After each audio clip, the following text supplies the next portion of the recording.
Today, we're diving deep into a battle that's happening all around us, every single day, but it's completely invisible.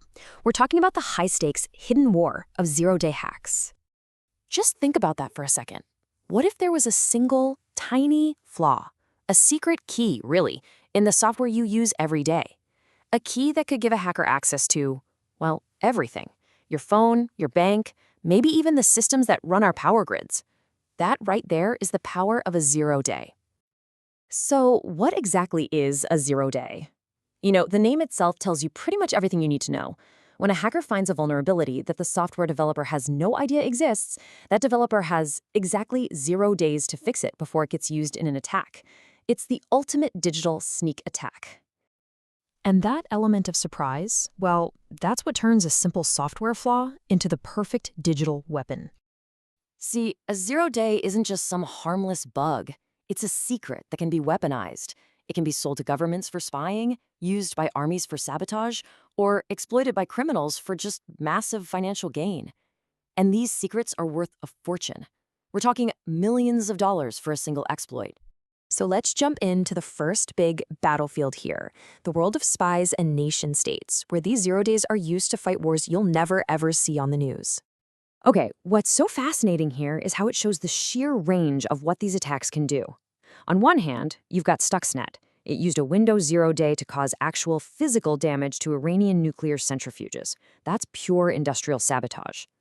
But then, on the other hand, you have the Pegasus spyware. It used a flaw in WhatsApp, not to break things, but to listen in, turning a person's phone into a spy in their own pocket. 2 0 days, two completely different and frankly terrifying goals. And the really scary part? These campaigns can run for years in the shadows. Just look at this timeline.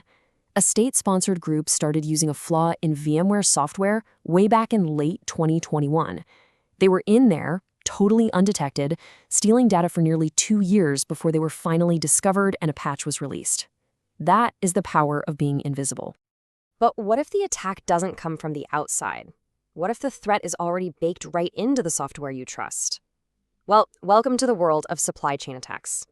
Here's how it works, and it's deviously clever. Attackers don't target you directly. Instead, they go after a trusted software company. They secretly inject their own malicious code, a backdoor, into the official software. And then they just wait for the company to push out an official update, which delivers that backdoor right to you and thousands of other customers. Your own trust becomes the weapon. The most infamous example of this, of course, is the Sunburst attack. As the report says, hackers deployed a malicious update through the SolarWinds software, and with that one move, they got access to tons of government agencies and private companies worldwide. It was an absolute masterclass in turning a trusted update into a global spying tool. And as you can see here, SolarWinds wasn't a one-off. This tactic is being used all the time. It's been used to hit XeUtils, a fundamental tool in Linux systems, the 3CX phone app used by thousands of businesses, and even software used inside the justice system itself. It just proves the software supply chain is now a prime target. But this isn't just about governments and big corporations. This hidden war is now being fought on the devices that you and I use every single day. Does this list look familiar? It probably should. Google Chrome, Apple's iOS, Microsoft Windows, WhatsApp. This is the foundation of our digital lives, and every single one of them has been targeted by zero-day exploits. So, the crucial question is, what happens when one of these attacks actually succeeds on your device? Well, the consequences are pretty severe. Let's take that first point. Execute arbitrary code. That's a technical way of saying the hacker can run any program they want on your computer. From there, they can steal your passwords, your private files. They can just switch off your security software like it's not even there. If you've got crypto, they can drain your wallet. It all leads to that last point, a complete compromise, which means, plain and simple, they own your device. And this all leads to a very sobering reality. This is a perpetual cat and mouse game. It's a war that really seems to have no finish line. This table is just a quick snapshot of the problem, but just look at that status column. Not patched, not patched, not patched.